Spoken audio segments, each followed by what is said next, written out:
da ko woni wadde mbuddi hande man da ko woni wadde jango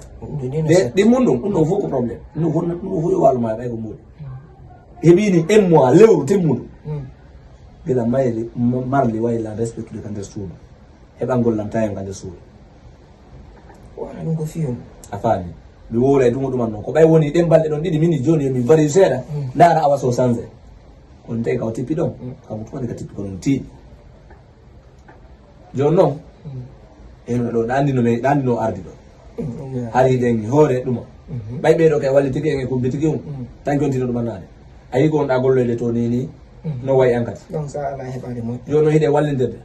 est ce que ɗo kangay awa ko ɗum ɗo duwanno wadde hiɗe andile andi ko winoɗa ala yoɓi respecte nena kono ɗo joni mi noddi kawal men kawal min ni ɓe yewtu nena noɓe famira ɓe noddamo ɓe yewtam ma ɓe nodda nena makko ɓe yewtama min siko ni o ara mi wawata ɓaynam non andi ɗo joni koye yewtude ha famodiren nodde mawɓen to par ce que Allah waɗi a wi a noddi mawɓen joni kay mom kanko ɓe noddemo ɓe yewtamo ko wonton ko siko dewgal addimo walla sina dewgal ɗum ɗon o haalanayɓe sina ɗum ɗon ndaron no waynodiro ko ɗum ɗo woni sappo e ɗiɗi o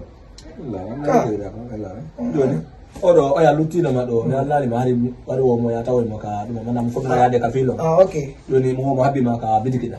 ɗa wawi yaade to mi kam mijitino hari ok awa probléme jolla yaade mi an ok joni en kikiɗe ara awa ella joni inchallah eyyi ara noon janggo e lendi ko yaha futto ka golle nani ayi e jaka hay o no andi komi woni feƴinde ka suudu kono ella ala an heritimo ɓen ɓay ala komi wawi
ndawde téléphone am woni dogare jango min wala fekk yaltugo daro lu tal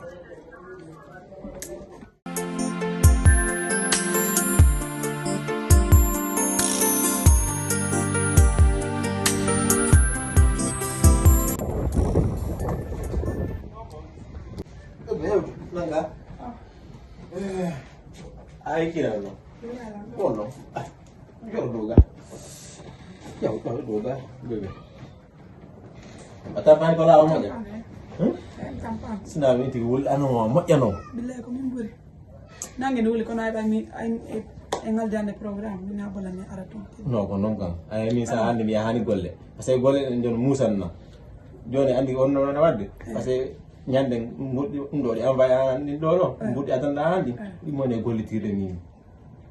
par ce que ayi sa matala aɗo ko ɗumi soodi e matala ñande mamno ga har mi ɗo hene tawi sundu régula e fof régula koɗi wallahi mi watama yoɓude bébé no probléme min langiɗuma ko ɗo résidence financier made ko noon kam joni noon ñanden e ko wonɗa wadde waɗɗa ko elle ɓo guerta ɗum karetɗa nan terande kadi ko ɗum fara waɗano frotté ɗum anno ɗen hande ɗum hay min larɗumki kono no probléme ko yiɗɗa kon ko ɗum watta non joni andi kono watta faala ɗaɓɓanan golle goɗɗe goo hara nden ko mi wawa e gérde programme meɗen hen fof elala min daara e ɗebalde ɗon salaji ok min daara e ɗebalde ɗon modi an mo tañini heɓugol ɗo mbuuɗe so heeɓiɗi mbuuɗe daranimo coupiramo tan coupe addananam par ce que min ko ɓernaɗe ɗo ko antu wonɗo taw siko ɗum ko antu mi hiiɗi min ɓayla gandi onon ɓe worɓe ayi la acci modi en la gadi la jokkuma séɗiɗi on ko grand ko ngala important